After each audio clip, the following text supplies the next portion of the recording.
Good evening, everyone. My name is Olivia Saed-Billingsly.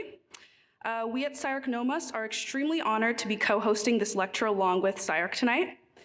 The National Organization of Minority Architects was first introduced at the National AIA Conference in 1971.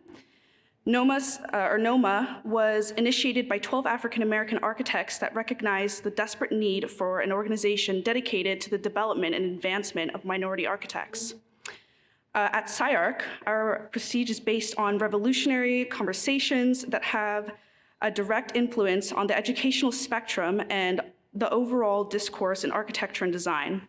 Our mission at SCI-Arc NOMA is to establish a solid foundation for raising social awareness and giving back to the community with our fellow architecture students. Thank you.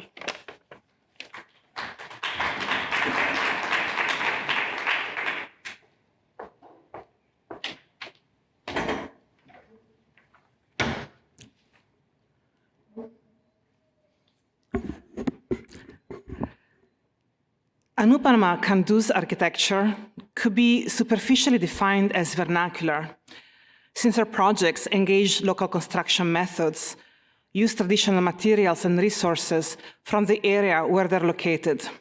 Yet, her buildings are unique and imaginative, and on a closer look, they appear as a means to reaffirm a cultural identity, rather than being just vernacular. Her work goes beyond sustainability or problem solving. Her projects are far from being architecture without an architect. Instead, they represent a personal approach to a collective identity, able to foster the imagination and a sense of belongings to the space in which people live. The DNA of her work is the result of a long process. Her use of matter, patterns, ordering logics feels almost evolutionary, as she embraces the passage of time, along with the geographical context of the surroundings, with its climates and vegetation. As work is long-lasting, it allows for imperfections, for discrepancies, for the passage of times. In short, her buildings are alive. Her work is a combination of creativity and ingenuity. Creativity is our ability to invent.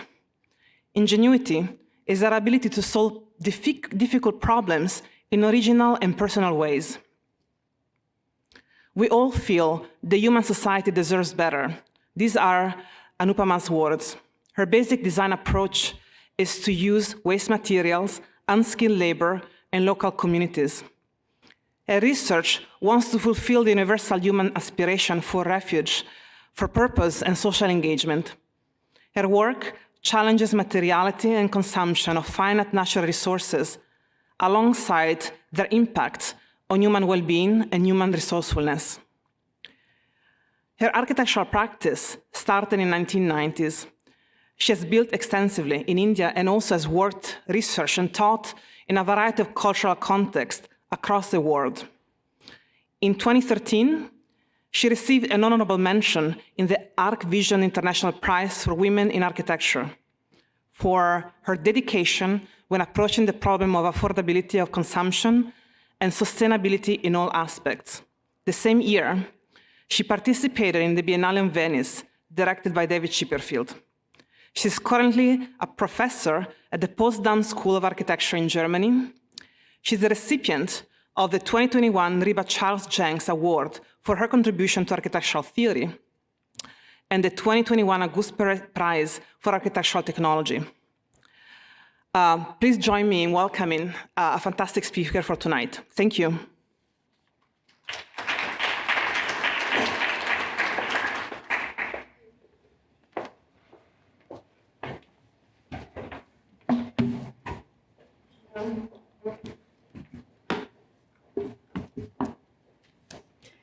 Good evening. Thank you for having me here, and thank you for your kind words.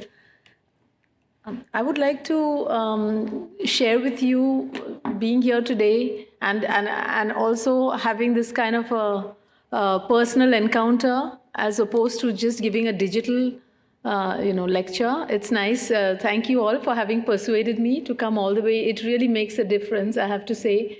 I'm sure the lecture, the content is also going to be altered by the fact that there is a face-to-face, I'm not speaking to myself on the computer. So I really appreciate the effort in getting me here physically. I also must say I tried to make excuses, and because we got used to not going in person, So I really especially appreciate this. I've made this very long journey after so long. So I look forward to the interaction. That's the part I'm going to take back from here. So I'm looking forward to the after the lecture part. Okay. What I would like to start by saying is that rethinking materiality is what I'm going to talk to you about. For me, materiality is not, I started dwelling on the material aspect of architecture, not because I am obsessed with material.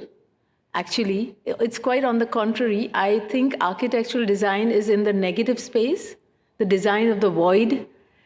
And in order to hold that space, we need to know our engineering, our construction materials, and so on. The reason I got so deeply into materials is because I realized that the problematics of the architecture we produce, ever since I've graduated, actually about 30 plus years ago, I noticed that there's a growing concern with the way we are looking at materiality in architecture. And material, although it's not the essence of architecture, I think, the way molecules get moved in the process of construction and how in pre-industrial times, how we did it and how we went along with our technical, innovations, being able to bring any food anywhere, build anything from wherever. And we've created socio-economic as well as environmental challenges for ourselves. So I started thinking more and more about material. And what I'm going to talk to you about today is not only talking about materials from the material aspect, but from the perspective of the non-material engagements of humans. And that's why I'm going to talk about time as a resource. Because I think a lot of building habits that we've created in the last couple of decades has to do with looking at material separate from humans, as if the material itself is a good material or a bad material. If it has more energy, it consumes more energy or has more embodied energy or not.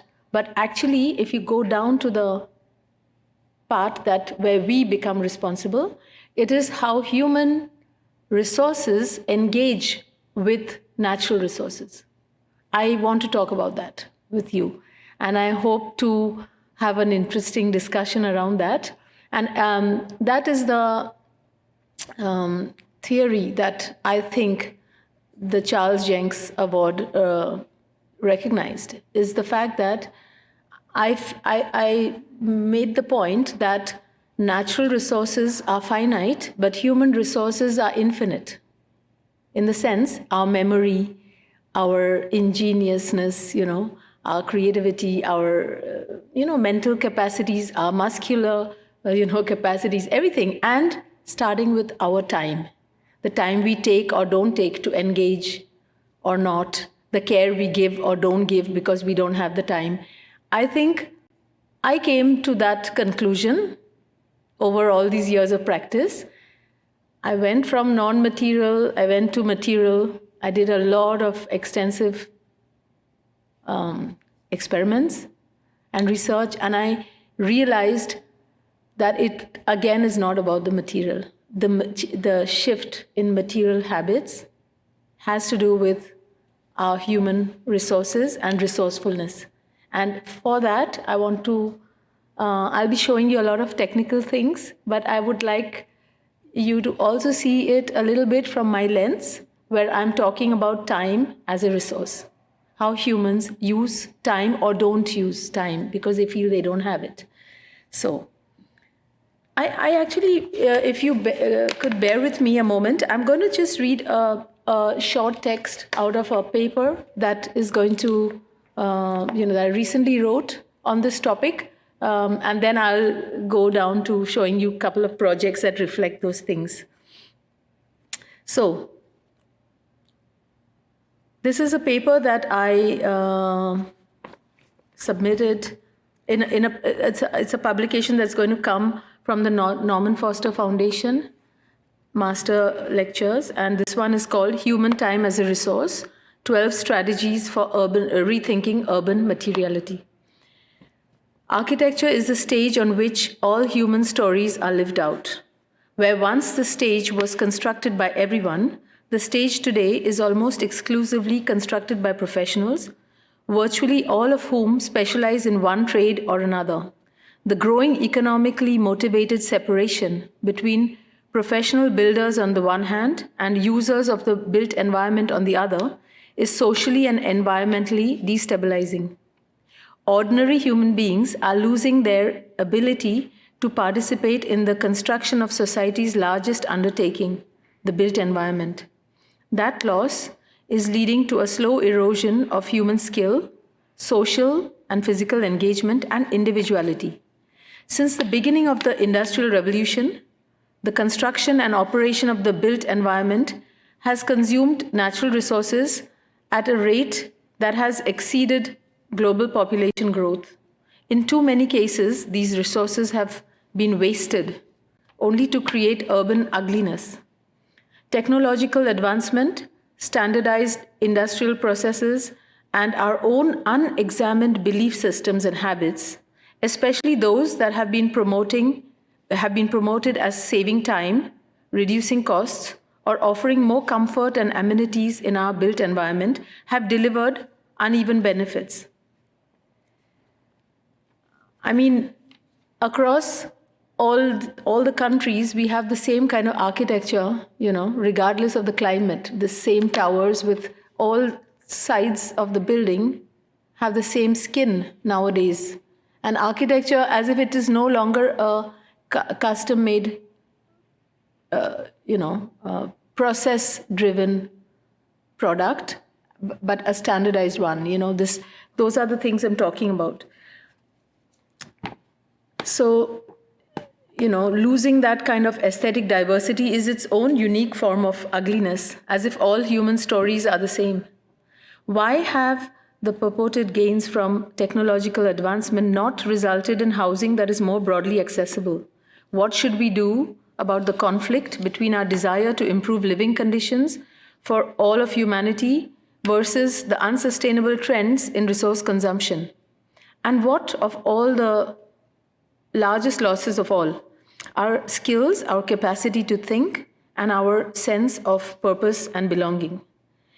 The answers to these questions may lie in re-examining those habits of body and mind that humanity has adopted during the long process of industrialization. Foremost among these are the notions of time and its scarcity. If time is perceived to be scarce, then it follows that a rational professional would prefer to specify pre-designed standardized materials and components and outsource to experts whose tasks she believes she isn't qualified to handle. That preference, once it becomes a reflexive habit, has pernicious effects on the choice of form and material. These effects are a consequence of the growing and unquestioned disconnect between what might have been possible with a bit more thought versus what ends up happening when design decisions are effectively outsourced to someone with a standardized product or a preferred solution. The point is simple. We think we don't have the time, so we don't take the time to think. That mindset has avoidable consequences. So I'm going to basically, I'm not going to read out the whole paper, okay? I wanted to just give you the background and where my concerns were, and to just say that I'm going to mention some of the strategies as I go along, but I want to emphasize that our time is not an expense to be minimized. Rather, it is a wasting resource that we should be eager to employ. it is the misguided disuse of our time and therefore our intelligence that leads to wasteful overconsumption of finite natural resources and a lower quality of life. The idea is to imaginatively and purposefully use our time to create an abundance that can benefit all. So I'm just going to now walk you through some of my projects. I'm not going to explain them one by one, but try to talk about the concerns that and the strategies that I now reflect when I look at the 30 years of my career. So, architecture, like I said, it's something that was, in my opinion, a personalized service.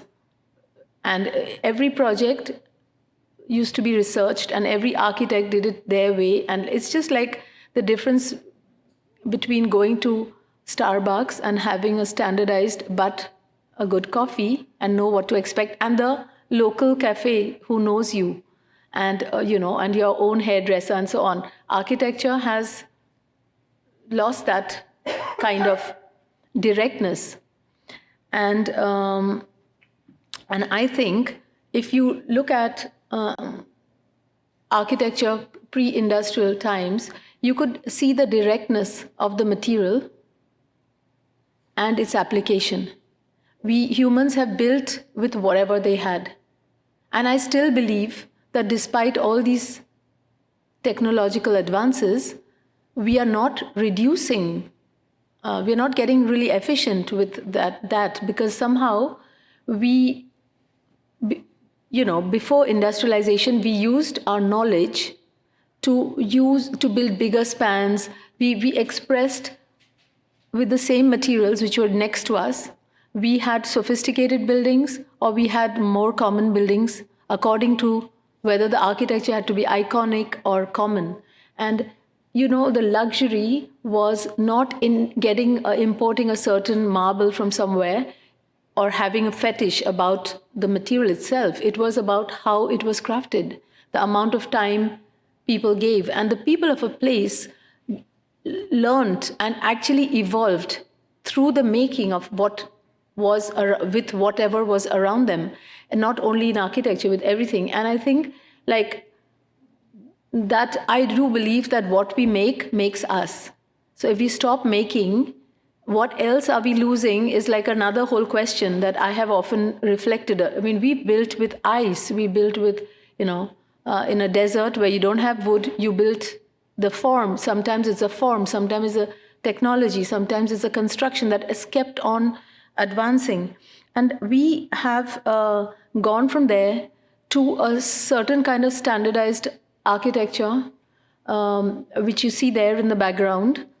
It comes at a cost that the bulk of the population actually cannot access those type of solutions. So on one hand, it has lost its personal identity.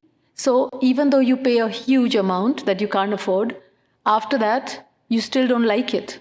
You pay a lot without liking the thing, because that's the only thing you can have. I mean, this is Bombay. You can have that or that. There's nothing else you can have, And so people know very easily it's the budget that decides if you're going to have that or that. And the two types of cities grow together as if there are two cities. And as we go along, we are creating a new social segregation due to affordability. And there are all those complexities too. So, this is where I began. I come from Bombay. I grew up in this background and can't stop thinking about where we are going, with all of this. Because India and China, we are a third of the world's population. We're just beginning to urbanize. So imagine if we follow that kind of consumption pattern, where we are headed. So apart from that, I also have this concern also that the rich knowledge of local materials and wisdom of using it has been all replaced by this kind of standard materials. Like you have, high energy materials. Even every single park bench is made out of concrete often, so there's a degree of overuse of things, and there's a loss of knowledge how to use a thing just next to you. Like we don't know how to cook with a thing because it's not brought in a supermarket. You can't buy certain countryside, vegetables and fruits, so we don't know anymore how to use them because it's not sold in a supermarket, so we just don't know anymore. And the same with building. And even the bricks that we use, are we using them so reduced? We use them as veneer or fill in. We don't let brick even carry load. So there's a whole other topic about how we are writing our codes and what we are automatically leaving out. So there are all of these complex questions. But I began by my practice, I suppose, began at a very young age. I would say 23 when I started, because I didn't think necessarily that my career would go here, but I began with asking very basic questions, like what is the point of doing efficiently things that need not be done at all? So, I used to just wonder I had a sense of unrest that people were questioning and reflecting and writing papers about all the, things that they were engaged in without questioning the foundation or the step before it, if even that should even be done. So that was just the state of mind with which I began my practice. And what I'm going to now share with you are 12 strategies that I have extracted from the way I practice, and I'll try to tell my story and some discoveries and experiments I made on the way. And I would today propose these as strategies for rethinking materiality in the age of climate change. So the first one is material is best treated as local matter. So this is again a common sense thing. We know that materials, everybody talks about the value of local material, but I'm going to bring it one step, question one step before we choose materials from catalogs, How materials are sourced is the first question. How are those materials which we see in catalogs, how are they made? What really happens? And I think that's what I learned is, looking at how bricks are made. I realized that there are green rating figures for bricks and other materials, but even in our thinking, from a standardized culture, we have just one value for bricks. But I realize it's not like that.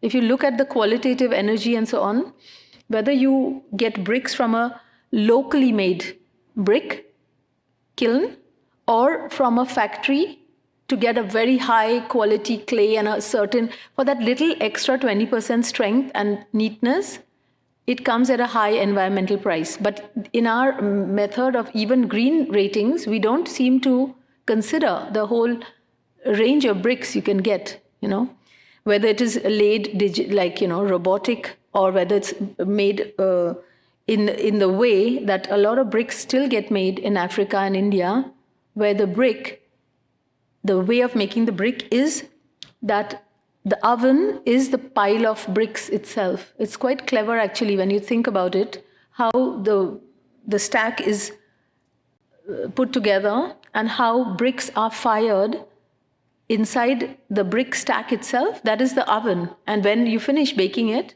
the oven is dismantled for that season.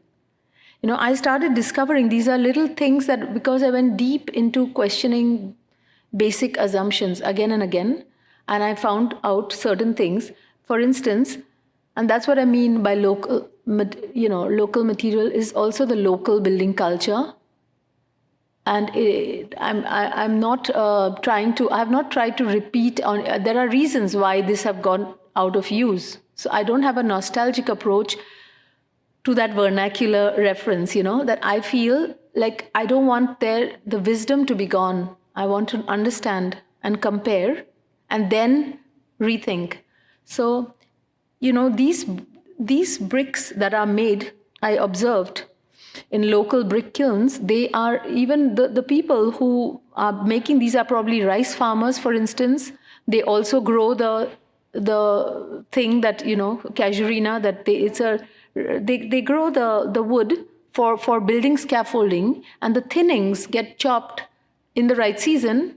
They have to be cleared anyway, and they get to go into that brick kiln. And the cost of the bricks, so I mean, basically what I'm trying to share with you is I realize that the sourcing of materials it has a direct impact on the territory. And lime, for example, here, you know, you see that the people who do these kind of crafts, they are from a place, you know, material is from a place, and there are socio-economic consequences when you further or abruptly stop certain practices, and that a whole lot of humans are engaged in producing the architecture through the fact that they produce building materials, and we are often not aware of it. I discovered a lot of things when I started recognizing how many people's jobs have to do with production of architecture, if you really start with material production.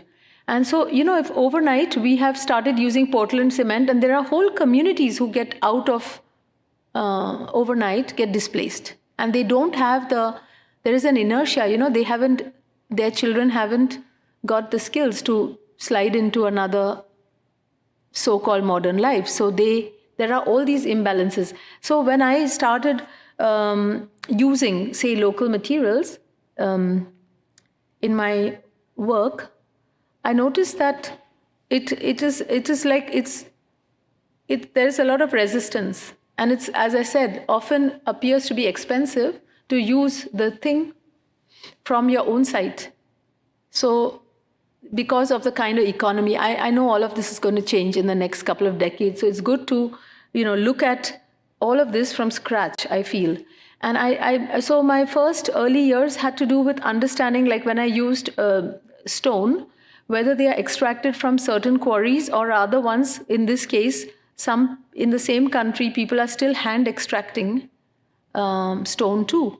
And I started using those hand skills to make certain, you know, things, you know, to sculpt, use skills. Instead of seeing shortage, I tried to see what is the abundance that people have in a place and try to celebrate that. Everywhere you go, there is something.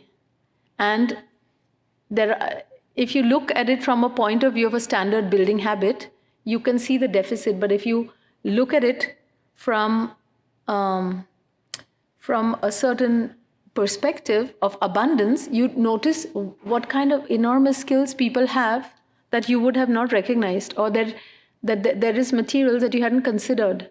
And then it becomes very exciting because you have to figure out, as an architect, how to use all the abundance that you saw with new eyes and discovered and make architecture out of that. So the second strategy is that even known materials and technologies, and that's where we deviate from the vernacular, is that they have uses that we have yet to discover.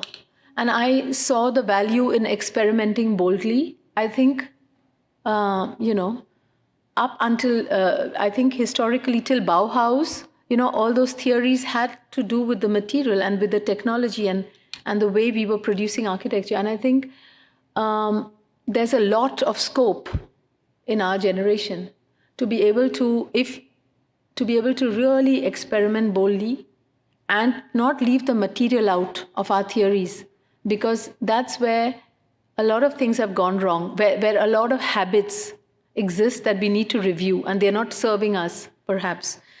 So what I mean is, you know, for example, that, you know, I like, this is a terracotta, okay? This is an area where there's a terracotta culture, and terracotta tiles have been used on wood substructures. And for example, these are the early projects where, you know, I made catenary roof forms to make the substructure redundant. At the same time, create, you know, this kind of hollow that helps to be climatically comfortable and be able to, at the same time, be very quickly assembled without needing form work, just a guide. So these are examples how that's why my work got slotted under vernacular. But what I feel is that it's not really, this is not how people there build at all. So it's meant as a compliment, often, the vernacular, but I asked myself, what is vernacular, really? Because sometimes there's a lot of critical rethinking going on in terms of how to use a material, a local material, but the technologies are either, being brought in, or they are also being critically reviewed. What can the people in a place do, and so on. So I, initially with this kind of work that I began, these are the kind of houses that I, managed, just because I identified certain, like I said, abundances. I discovered initially, I came out of Bombay, and in the rural area where I set up my practice, I didn't see those things. But I used to keep going around with my motorbike and keep, it's like if you see a movie many times, you see more, right? You see the details, you see. So it's just out of having taken the time and not rushing about to go deeper and deeper. That's what made me realize that, oh, there's more to it. And you see me here, in the initial years, where I literally thought there's nothing here in this place. And now I see a lot. I mean, see, in the foreground, you have the material, the clay. In the background, you have the people, the skills. They know how to make pots. Nobody wants to buy those pots, because why would you cook with a terracotta pot when you can get a metalware today? Because you can't keep breaking them. And yet the skill is there to be used. So I thought that urbanization, which is threatening their livelihood of the artisans, it could guarantee them livelihood and make them secure. Because it's I'm not a nostalgic person. I really don't mind if the pots never exist again, I'm not coming from there. For me, it's just that the knowledge, if the knowledge is gone, it's a lot gone, because it took many, many years and generations to know how to do that kind of thing. So I would like to build upon, it's the knowledge that I don't want to disappear suddenly. Because if it is a conscious choice, yes, but if it's just because it didn't occur to us, so there's a lot of knowledge being lost at a high speed, at least in India, where, whether it's with weaving or with so many other skills. And more simple and direct, there are human beings who are not finding the opportunity to be employed and give society their high skills, which we call them unskilled labor. It's called like that because they didn't go to school and they don't have certificates. But in fact, I realize these are all skills, any capacity. It's quite some, So the discovery of, and finding ways to make those kind of elements, figuring out what to make, what roofing system to make, how to fire them, not necessarily in an oven, but appreciating, it comes out of appreciation of how are these people managing to fire with just some coconut shells, observing, working with potters, and discovering also not just local potters. There was a Ray Meeker, whom I'll speak about later, a Californian ceramist I have to mention. He lives in, I think, I don't know where exactly. He studied architecture, and he started, he didn't complete his course, but he then became a potter, and he's really known. He started the Golden Bridge pottery of stoneware in India, and he helped me, for instance, to manage to get a good quality and yet use little resources through knowledge. So, so I began very early with just, at that time, I didn't think I was being courageous or anything. I just felt like you can't repeat a thing that you see is flawed. And I just wanted to not build a reinforced concrete slab when I know it's going to heat the house and later you'll have to cool it, and we don't have the energy in those simple places. Started with very basic things, and once you actually question important things, the answers come by itself, I feel. And that's what happened in my case. I managed, when I didn't know something, I used to always feel someone else knows it, either the masons or the craftsmen, or who have not so much fear to question. They always find a way to solve. So I even I started appreciating the handmade brick, which is really thin and irregular. I started gaining new appreciation for the fact that these bricks are very weak, and therefore we chase the wire cut machine made brick. I realized after all this deep thinking that those bricks are perhaps superior because they come at a very low environmental cost. And yes, they are weaker. They're not weaker because they were badly made, as a lot of us thought. They are weaker because that particular clay is not the optimum clay, which will give you that optimum strength. It's not the optimum coal. It's you use what you have around you, and it gives you that kind of a thing. And even the irregular form is because they cast those, they make those bricks on the field, and that makes the brick cheaper.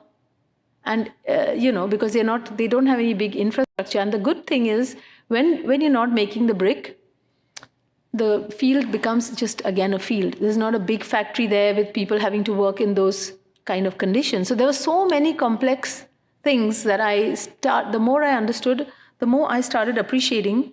And I started using, while my architecture, I come from a very contemporary, I don't come from like roots that are, I'm not traditional, because I grew up with a family in Bombay who were displaced from Bengal and whatnot. I don't have strong roots in the typical way of how I expect architecture to be. So my employing of all these local technologies came out of the appreciation of clever use of whatever you have around you, rather than I try to shed the habits I came with from Bombay, and I try to, see what I can celebrate in that shortage scenario.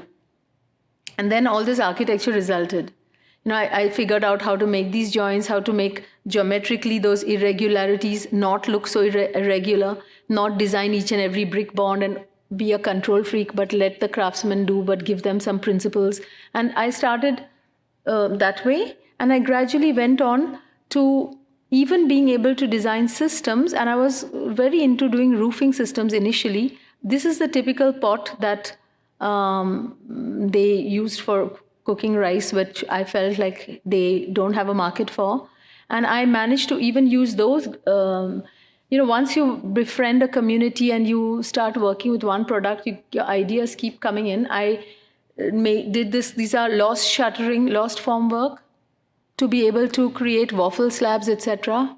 These are for replacing 2 out of 3 bars of steel. And then the idea was like, oh, why aren't people using all these kind of, the form loss shuttering was a way to allow in small areas big savings in steel. So these are how things developed, and I basically did all this kind of experimentation in that house, which is called Wall House. That's my own house, so I didn't have to have a guinea pig, who to experiment. So a lot of those things were tested on my own, some sites which allowed more experimentation. But I went on to do so many things with terracotta, including hand extruded, elements that are hollow for jack arches, because, those pots allow you to use without any steel reinforcement. The catenary form allows you to span, but it doesn't allow you to use a roof on top of it.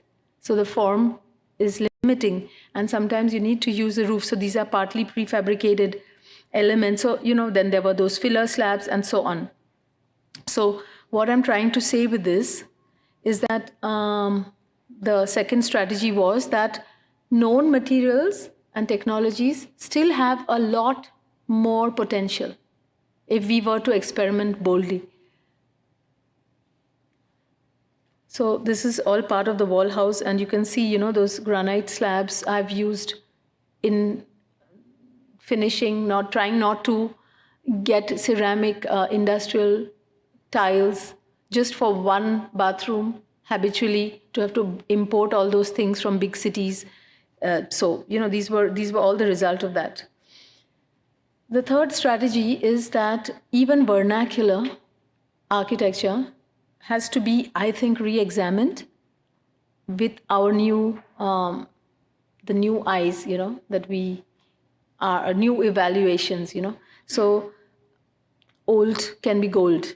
And what I want to give an example for that through my very first architectural thing that I ever built. This was my own hut when I just moved to Auroville. I built a structure out of round wood. And by living in it, was a simple hut. Many people live in this kind of temporary fashion. Of course, on one hand, I was questioning how permanent should architecture be and all that. Affordability. I wanted to just afford, first of all, my own life as an architect, because I want to be an architect, and I don't want to have such high overheads and a lifestyle that I have to just have a job just to be a wage slave and to be caught in that rat race cycle.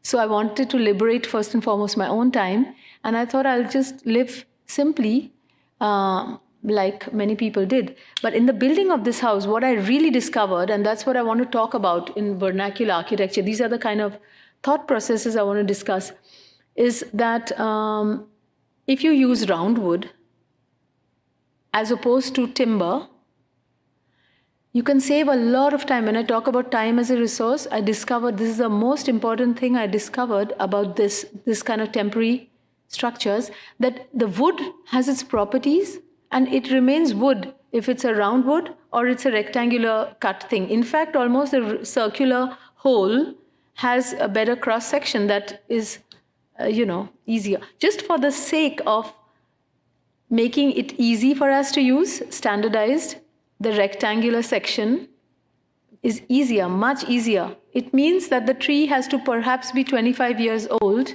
instead of a 3-year-old, because you have to first get the wood, cut off all those round irregular things. And that's the thing. Those are the questions when I'm questioning habits. That's what I mean. And I realized that there's so much to, if we are ready to bear the inconvenience of the non-standard product. And today with robotic technologies, it's different from the industrial times where you had to mass manufacture a thing identical for the economy. And then because you have a system standard and you have a lot of wastage because you don't use the whole length of anything that we manufacture practically. So anyway, it was 10 years of very simple living while I began my practice. I think my motorbike and the solar panels probably cost more than the house even, when I look back. But living in that fashion, it made me question everything. What do we really need? I had one solar-powered light with a long cable. I would take it everywhere. And I used to, just think about practically managing infrastructure, water, reusing. Everything came out of a very, very simple, experiential living, trying to go on simplifying. And then I noticed that when you take away all that can be taken away, you're left with the essence. And even for the design process, I found it very interesting. It's like kind of, the idea of reduce to the max, and then everything is there because it's designed and it's necessary. So that's what I wanted to say to that I do feel vernacular architecture is worth re-examining with new eyes. Then this strategy to design so anyone can build. I feel often with technological advances, I feel we alienate people from being able to be employed. From the, when you see the birds and bees, and early man, I'm not suggesting that we all have to go back to building our own houses, but from having that direct empowerment to create shelter, today we are at a point where we have so many, we have lost the contact to natural laws like gravity, etc. Many people in our schools also, we have a lot of proposals where we ignore some of the very basic natural laws, but we don't necessarily question the human laws and the codes enough. I feel I prefer to surrender to the natural laws like seasons, climate, gravity, all the basics to know, okay, here is where humans should surrender. And then there are a whole lot of man-made laws, which I would tell humans, please don't surrender to them. Question them, at least in academia. So I found that, when we were doing, this is a co-housing project where we did, rammed earth walls and, we tried to see, I feel that sometimes, using certain technologies, not coming with an architectural idea, but just being stubborn about not only choosing the material, but then the same material can be done in so many technologies, right? You can have stone, you could use it natural, you can use it as a block, it could be a tile, it could be anything, and how you lay it, etc. I realized it was clever, and I started designing the process and who I want to engage and whom I don't want to leave out. Sometimes when you're doing housing, even in urban areas, I think certain people would really benefit from the option to, if they have no other resources, like you can have a sweat equity contribution to take a bank loan, for instance, and there are many more things that could be enabled if the technology did not keep people behind. We use a lot of things, if you simplify certain things and have few sophisticated things, but a lot of things, going from humans building their own houses to the fact that a human cannot do anything, even not paint their windows if they wanted to reduce their costs, it's a big shift. So I started doing that to make housing affordable, to consider who are the people there, what can they do, how do I incorporate, how do I put together what the people in the place can do, and what material I found. And also I started looking at what can be learned, what can be taught, where can technology be transferred, etc. So with, these are some outcome of those kind of decisions in getting quite a high quality housing financed with these kinds of methods. The other strategy is to build so everyone can grow. By this I mean, I'm talking about local economy, So here, you see here, for example, this is a baked in situ earth construction it's like mud houses. Normally when you fire bricks, the bricks are fired in kilns and about 40% of the heat gets lost into the kiln walls every firing. In this case, this is where I want to mention Ray Meeker again, that he pioneered a way to make mud bricks and glue, use mud mortar to stick them and to fire the whole thing in situ by using the house as an oven, and then the heat that is lost while cooking all that is absorbed and used to fire the house, And I find this kind of methods very radical, but I think here in this kind of processes, everything is local and only all the money remains in the local economy and everyone can grow from it. And this was targeting all the brick makers. Wherever this kind of soil is available, usually you'll have people who know how to make bricks. And the structure cooks for 3 or 4 days. And afterwards, one can take the products out and sell them or finish the house with it. And, fire is the cement.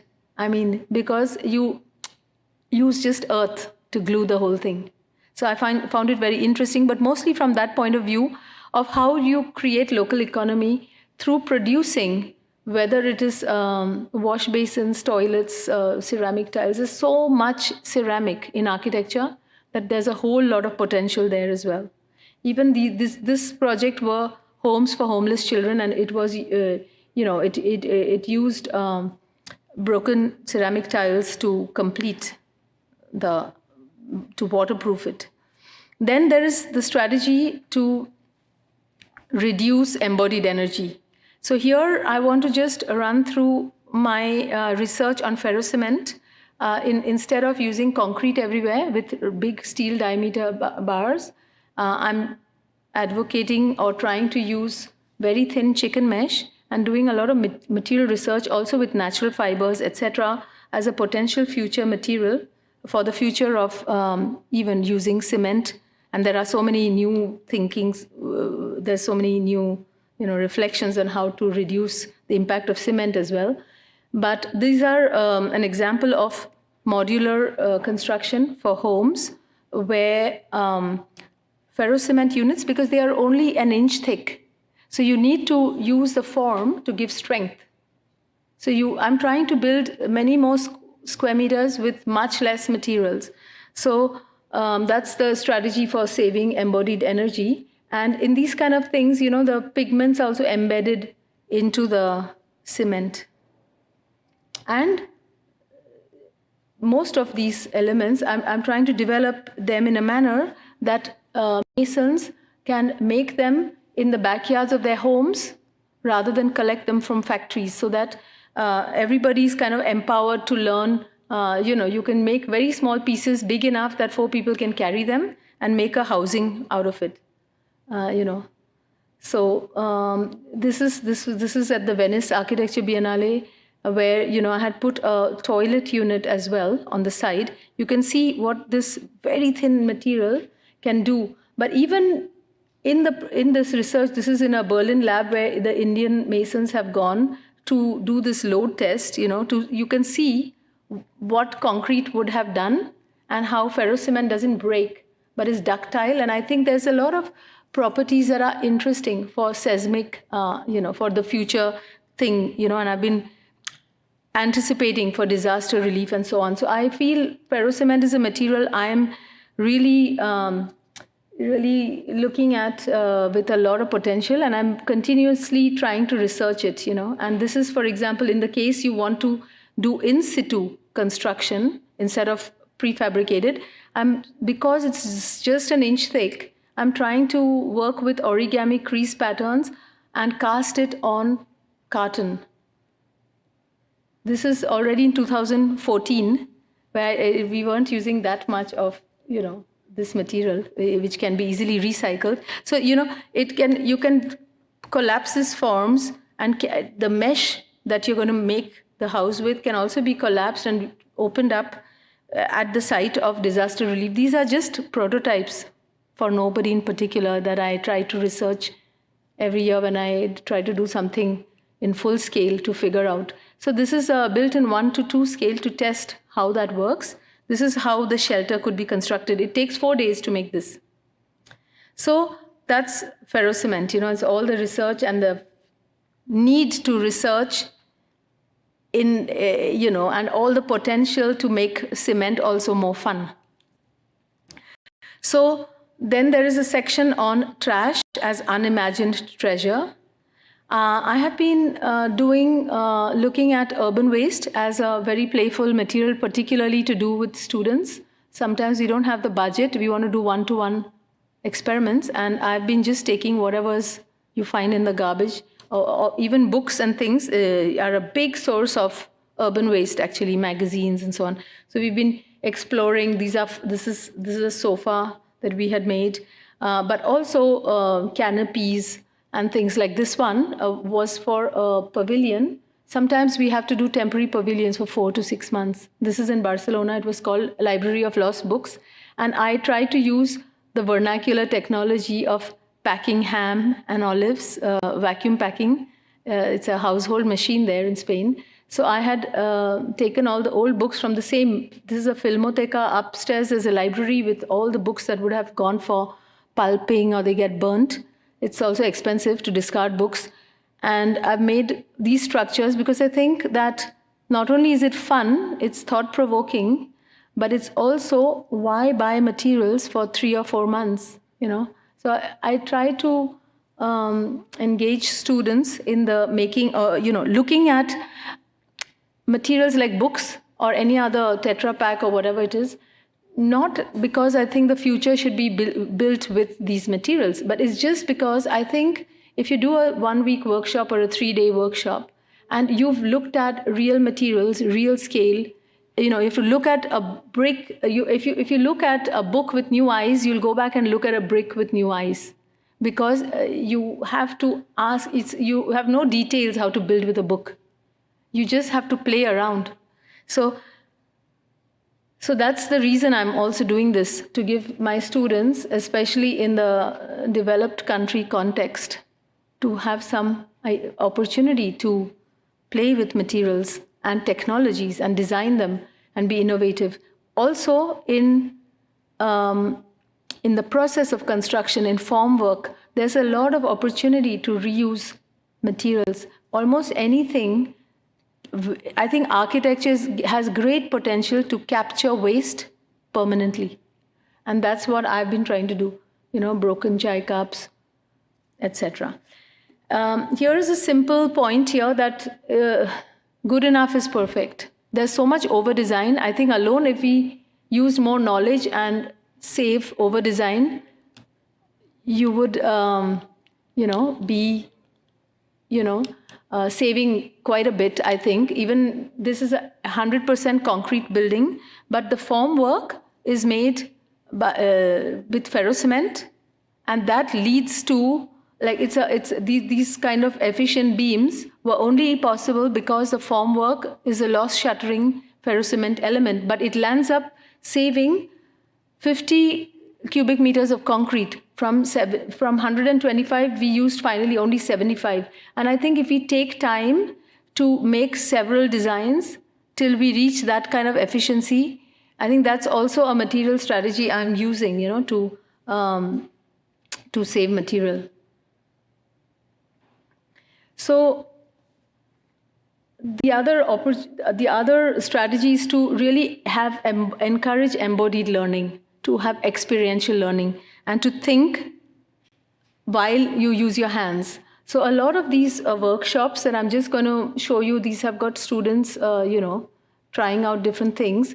These are being made like Tetra Pak, filling them with sand or water, discovering uses, building full-scale structures, is a way of testing knowledge and getting immediate feedback.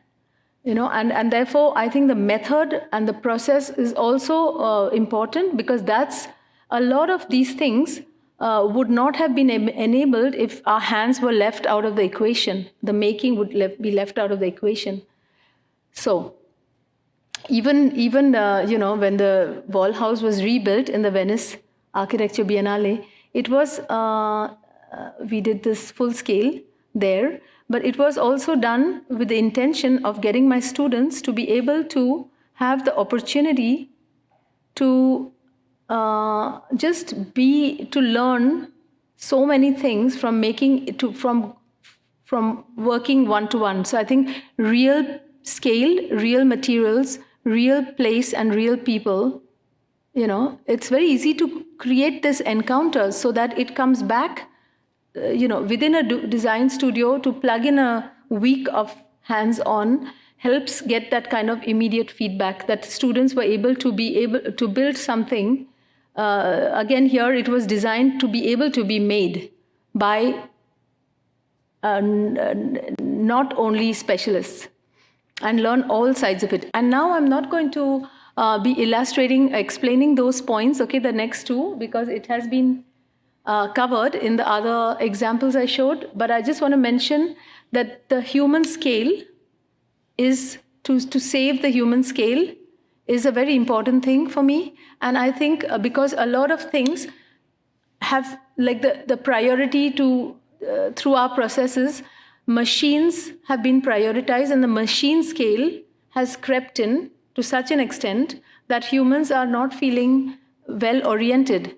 And I think it's here what I also want to talk about is also the scale at which we practice. Sometimes we don't know the others in our own office when they get too big and so on. So I think human scale, I just want to put it out there, not to make the lecture long, but I want to wrap up by just adding these other strategies that are also about materials.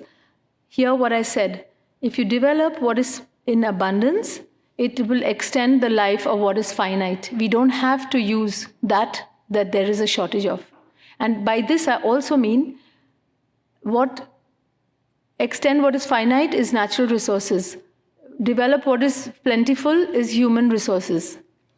And, okay, I'm just going to show some images of architecture. I want to not make it too long to explain that. These are all public buildings done with that attitude. And I want to end with this last strategy. Influence to amplify. What I mean by this is to, because architects are often complaining in our generation that they feel impotent or not being able to make a big change, feeling like there are too many players, the things are too complex, how the built environment is today created. So instead of that, I feel if we move towards, instead of architects feeling reduced, I think if we adopt practices of collaboration rather than only competition, and if we work with interdisciplinary knowledges right from the beginning, I think we can, on the contrary, have a huge impact. And I think architects' design is going to be very important to steer the future forward. And I think if we can have a bigger, we can amplify our influence if we question a little bit how we live and think in isolation, and are ready to work with others. And instead of producing that many competition projects which don't get built and it's so expensive for everyone to do a competition, if we can find, we can equally through collaboration also raise the bar, because our knowledges are, supported by other people's. So I believe in that. And to end that, to give an example for this, I want to just mention Auroville. By the way, I have just taken on the role of head of urban design for Auroville. It's a future city in the making in South India. It's a laboratory. Roger Anger was the architect. I'm writing a book now on this. And these kind of cities that are being planned, totally pedestrian, etc., very radically rethinking all kinds of, aspects of city living. And it's in order to create a new society that the city is being rethought through this kind of scale. I have also, learned so many things. And also here, for example, when people think big as architects, when the visions are huge, often our lifetime is too short. I want to also urge people to not start from their own point in life where we are born, but there are so many good thoughts that people before us have started. We could build upon them. And I like to, in this kind of urbanism that is possible, in this pedestrianized kind of landscape, it was, Auroville is a project where 123 countries had, come to inaugurate. So it's an international project. It's the biggest, I think, collaborative project that I've participated in. And, it took it was set in a barren land, and that area has now become green. So cities do not automatically have to deplete. It could also be an opportunity to put human skills and human care and, redefine how we live in sync with others and with nature. So this is one element that I'm working on right now, a co-housing model. I just want to show, this is Jan Gale, who has come to the University of Stuttgart when we had our final reviews. And the projects that we have plugged into this urban design are from my students, from Yale University, from KADK Copenhagen and Potsdam. And this is also experimental on the urban scale. I'm just going to end with a few images here of that huge installation we have recently done as part of my Taking Time exhibition at Louisiana Museum of Modern Art in Denmark. So large scale, but still there is intimacy and human scale inside the habitat that has been conceived. Yeah. In one-to-one, we are testing the facade, and these are some, the pink one is a power generating paint, and there are some next generation panels, etc. And on the other side of the facade, testing with denim and other urban waste and urban farming, all integrated into the future housing. So with this, I end my talk, and I look forward to the discussion. Thank you.